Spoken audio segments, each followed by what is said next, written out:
আপনারা সবাই জানেন মহেস্থানগড় বাংলাদেশের সব থেকে প্রাচীন জনপদ। শত শত বছর আগে এখানে মানুষের বসবাস ছিল, তাদের ঘরবাড়ি ছিল। চিত্র তো একেবারে স্পষ্ট, এটা হচ্ছে একটা শিবলিঙ্গ গৌরীপট্ট সহ শিবলিঙ্গ, যেটা হচ্ছে ব্ল্যাক স্টোনের। নিচে একটু লক্ষ্য করলে দেখবেন যে নিচে লেখা আছে 11 থেকে 12 শতকের, অর্থাৎ এটা ধারণা করা যায় যে এটা রাজা পরশুরামের সময়কার।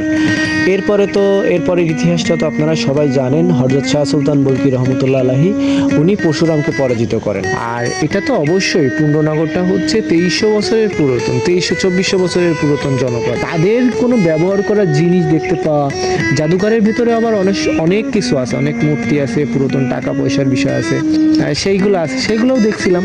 তো বাইরে হচ্ছে এইগুলা বাইরে রাখা, এইগুলা জাদুঘরের ঠিক বাইরে রাখা। তবে এত প্রাচীন শিবলিঙ্গ অন্য কোথাও আছে কিনা এটা আসলে আমার জানা নাই, বা আপনারা যদি কেউ জানেন তো বলবেন। এটা হচ্ছে একদমই সামনে, ওই যে আগেই তো বললাম যে এটা হচ্ছে আপনার মহেস্থানগড় যে জাদুঘর, সেই মহেস্থান জাদুঘরের ঠিক সামনেই রাখা আছে, একেবারেই ফাঁকা জায়গায় রাখা আছে। তো আপনারা সেখানে গেলেই দেখতে পারবেন।